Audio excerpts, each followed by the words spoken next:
The boy's hands were shaking, his palms pressed down on the little girl's chest. 1, 2, 3, 4. Her father was running toward him, leather vest, Hell's Angels patch, murder in his eyes. Eli had maybe 10 seconds to bring her back before this man tore him apart. 10 seconds before everything went wrong. What happened in the next minute would save a life. What happened 72 hours later would change everything this neighborhood thought they knew about invisible children and men on motorcycles. The afternoon was perfect. Golden light painted Maple Street like honey. Emma Shaw, 7 years old, rode her pink bicycle with the confidence of a child who'd never known real danger. Dark curls bounced against her shoulders. White streamers fluttered from her handlebars. She rang her bell at every corner because that's what you did when the world was safe and predictable. And yours, she didn't know she had 40 seconds left. 40 seconds before her heart would simply stop. 40 seconds before a homeless boy would have to choose between saving her life and saving his own. From the alley between two buildings, Eli watched her ride past. He'd been watching her for weeks, not in a creepy way, in the way invisible people watch the visible world, with longing, with memory, with the ache of being outside looking in. 10 years old, and he'd been on these streets for 6 months. Before that, foster homes. Before that, a mother who'd collapsed making breakfast when he was 8. Cardiac event.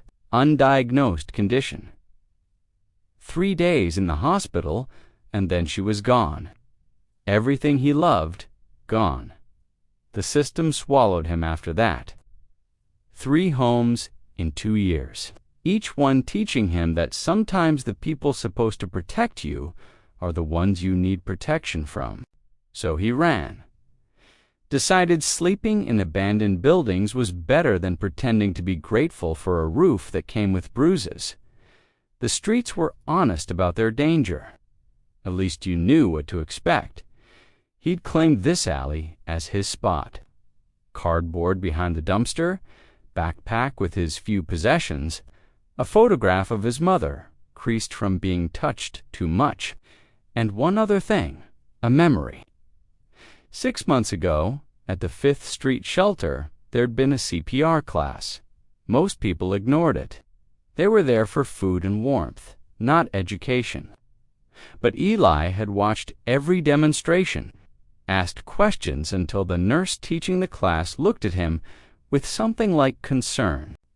"Why do you want to know all this, sweetie? Just in case," Eli had said. "I want to be ready, just in case." He'd been thinking about his mother, about standing helpless while she died, about the promise he made that he'd never be unprepared again. Never expected it would be a little girl on a pink bicycle. Emma's hand went to her chest, just a small movement. Most people wouldn't notice. But Eli had spent 2 years watching people learning to read the signs everyone else missed. Her pedaling faltered. Confusion crossed her face. The bicycle wobbled. Both her hands pressed against her chest now, like she was trying to hold something in. Her face drained of color in seconds. The bike swerved left, then right. Her feet slipped off the pedals. Her eyes went unfocused. Her body went slack. And then she fell. Not dramatic, not cinematic, just gone. Consciousness severed like a cut wire. Her small body crumpled to the pavement with the awful sound of dead weight hitting concrete. The bicycle clattered beside her. Streamers tangled. The world held its breath. Eli stood frozen for 1 second, 2 seconds. Then he saw it.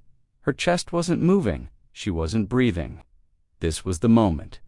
The one he'd been too young to recognize with his mother. The one he'd been helpless during. But he wasn't that helpless 8-year-old anymore. His feet moved before his brain caught up. He ran the way you run when seconds mean life or death. Reached her in 5 seconds, dropped to his knees in 6. Up close, she looked impossibly small. Gray tint spreading across her skin. Scrape forming on her cheek. Eli's hands shook, but his mind kicked into gear. Miss Chen's voice in his head. Check breathing. Tilt the head. Check the airway. He leaned close, watched her chest, felt for air against his cheek. Nothing. She wasn't breathing. To rescue breaths, her chest rose slightly. Then he positioned his hands over her sternum. One palm over the other, fingers interlaced. Miss Chen had said hard and fast, "Don't be afraid to push. Broken ribs heal. Brain death doesn't." Eli pressed down. Started counting. 1, 2, 3, 4, 5. His thin arms working, his whole body putting weight into each compression. 6, 7, 8, 9, 10. Her small chest compressed under his hands. He couldn't think about how fragile she looked. 11, 12, 13, 14, 15. Could only count. 16, 17, 18, 19, 20. Could only push. 21, 22, 23, 24, 25. Could only hope. Across the street, Marcus Shaw was unloading groceries. 6'2", tattooed arms, salt and pepper beard, leather vest with a patch across the back. Hell's Angels, vice president, Maple Street chapter. 12 years with the club. 12 years of brotherhood and loyalty and bonds forged in fire. But before any of that, he was Emma's father. Single dad since she was 2. His ex-wife left for California and adventurous. Sent birthday cards sometimes, called on Christmas if she remembered. It had hurt like hell, but it meant Emma was his to raise, his to protect. His to protect, his to love with a fierceness that sometimes scared him. Emma was his whole world. The club was family, but Emma was everything. He turned to grab another grocery bag and caught movement in his peripheral vision. Saw Emma's bicycle, saw it wobble, saw her fall. His heart stopped. For a fraction of a second, his brain tried to rationalize it. Kids fall all the time. She's fine. She's getting up. But she wasn't getting up, and there was someone over her. Some kid in dirty clothes putting his hands on Emma. 12 years in the Hells Angels. 20 years of bar fights and situations where violence was the language everyone spoke. All of that muscle memory kicked in instantly. Someone was touching his daughter. Marcus ran, sprinted across the street with speed that defied his size. Boots pounding pavement, vision tunneling. All he could see was Emma's body and the stranger hunched over her. Get away from her. The words came out like thunder. Like every protective instinct a father possesses concentrated into a roar. Get your hands off my daughter! Eli heard it, heard the fury, heard death coming. But he didn't stop, couldn't stop. He was on compression, 19 of his second cycle. If he stopped now, this girl would die. So his hands kept pushing, kept counting, kept fighting for her life, even as a giant charged toward him with murder in his eyes. 21, 22, 23. Marcus was 10 feet away, face twisted with terror and rage, hands reaching out to grab this kid and throw him aside. 26, 27, 28, 5 feet away. Close enough that Eli could see the Hells Angels patch, could see the absolute conviction that he was about to die. 29:30. Marcus' hand closed on Eli's collar, fingers gripping worn fabric, ready to yank him away. And Emma gasped. Not dramatic, just a small, wet intake of breath. Her chest rose on its own, fell, rose again. Marcus froze. His hand still gripped Eli's collar, but his eyes locked on his daughter. On the rise and fall of her chest, on the color creeping back into her face, on her fingers moving, Eli had stopped compressions the moment she gasped. His hands hovered over her chest, ready to start again if needed. Arms shaking from exertion, face pale, but his eyes held something beyond fear, desperate hope. "She's breathing," Eli whispered. "She's breathing."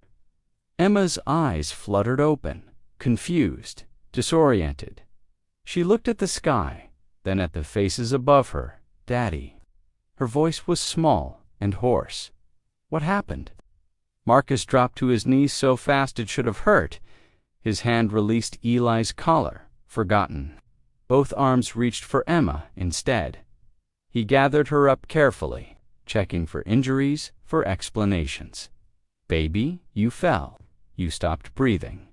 His voice cracked on the words. This man who'd faced down rival gangs without flinching was openly crying. Tears cut tracks through the dust on his face. "I don't remember," Emma said. "I was writing, and then everything went dark." Marcus pulled her closer, one hand cradling her head, the other wrapped around her like he could physically hold her to this world through will alone. He was shaking. This giant, tattooed biker was shaking like a leaf. "You're okay," he said, but it sounded like he was trying to convince himself. "You're okay, you're okay." Over Emma's shoulder, Marca's eyes found Eli. The boy had backed up a few feet, ready to run, looking like a wild animal that expected to be hit. And Marcus realized what had just happened. This kid, this dirty homeless kid he'd been about to throw across the street, had been doing CPR, had been saving Emma's life. Marcus had charged at him, screaming threats, and the kid had just kept going, kept doing compressions, kept fighting for a stranger's life, even with danger bearing down on him. Kept going when he could have run. Kept going because a little girl needed saving and nothing else mattered. The silence was profound. Emma's bicycle wheels finally stopped spinning. The golden afternoon light poured down indifferent to the miracle. Marcus stared at Eli. Eli stared back, still ready to flee. "You?" Marcus' voice came out rough. "You saved her." Eli didn't respond, didn't know how to. His body was flooded with adrenaline. His mind caught in the loop of "Please live, please live, please live. You saved my daughter's life." Marcus said it again like he needed to speak it aloud to make it real. Eli's eyes darted to Emma. She was sitting up now, looking confused but alive, breathing, present. The gray tint gone from her skin, her eyes clear. She was okay. The weight of that hit Eli all at once, and his legs gave out. He sat down hard on the sidewalk, breathing in shaky gasps, hands trembling. He'd done it, actually done it. The thing he'd been too young to do for his mother. He'd done it for this little girl. If you've ever felt invisible, truly invisible, you know what Eli felt in that moment. The weight of being overlooked, of having people's eyes slide past you like you're not even there, of wondering if you matter at all to anyone. But in that moment, on that sidewalk with a little girl breathing and a giant of a man staring at him with tears running down his face, Eli wasn't invisible. He was seen. He was real. He mattered. Sometimes heroes look like this, not people in capes or uniforms. Sometimes heroes are 10-year-old boys in secondhand shoes, living in alleys, eating from soup kitchens. Sometimes heroes are the ones everyone else decided aren't worth looking at. Sometimes courage comes from the places we least expect. The morning after Emma came home from the hospital, Marcus woke with singular purpose. Find the boy. Find Eli. The doctors confirmed what he already knew. Without CPR, without those crucial minutes, Emma would have died on that sidewalk. Brain damage at minimum, more likely she simply wouldn't have made it. A 10-year-old homeless kid saved his daughter's life, and vanished like smoke. Marcus couldn't let that stand. He started at the beginning, the spot where it happened. Stood on the sidewalk in morning light and looked at the alley where Eli had emerged from. Empty now, just a gap between buildings, a dumpster, scattered trash. Nothing that suggested a child lived there. He tried Mrs. Chin's corner store first. She looked up when she saw the Hells Angels patch. Not fear exactly, but caution. The careful neutrality of someone who'd learned survival meant not getting involved. "Morning," Marcus said, keeping his voice gentle. "I'm looking for a kid, 10 years old, thin, oversized clothes. Might come around here." Mrs. Chin's face gave nothing away. "Many kids come here. This one's homeless. He saved my daughter's life yesterday. I need to find him, need to thank him." Something flickered in her eyes. Recognition, maybe, sympathy. But she shook her head. "I mind my business. You should too." It went like that all morning. The bodega owner suddenly didn't speak English. The postal worker had seen nothing. The regular outside the laundromat got very interested in his phone. Nobody wanted to talk to the Hells Angel about the homeless kid. Marcus understood why. In neighborhoods like this, you survive by staying invisible, by not drawing attention, by never volunteering information to anyone with authority or power. The patch on his back meant trouble to them. Questions, complications they couldn't afford. What Marcus didn't know was that Eli was watching him from a parking garage 3 blocks away. Terrified, the man had come back angry. 2 days of searching taught Marcus's patience he didn't know he had. 2 days of dead ends and closed doors. 2 days of Emma asking when she could thank the boy and Marcus having no answer. On the 3rd day, he tried the public library. Long shot, but Miss Rodriguez at the community center mentioned off the record that sometimes street kids went there. Warm in winter, cool in summer, free bathrooms. Nobody bothered you if you looked like you were reading. Marcus pushed through the heavy doors. The librarian glanced at his vest, and her hand moved toward the phone. "Just looking for someone," Marcus said quietly, holding up his hands. "A kid, not here to cause trouble." He found Eli in the back corner, tucked into a chair too big for him, book open in his lap. The boy looked smaller than he had on that sidewalk, more fragile, like he was trying to fold himself into invisibility. Eli's head snapped up the moment Marcus rounded the bookshelf.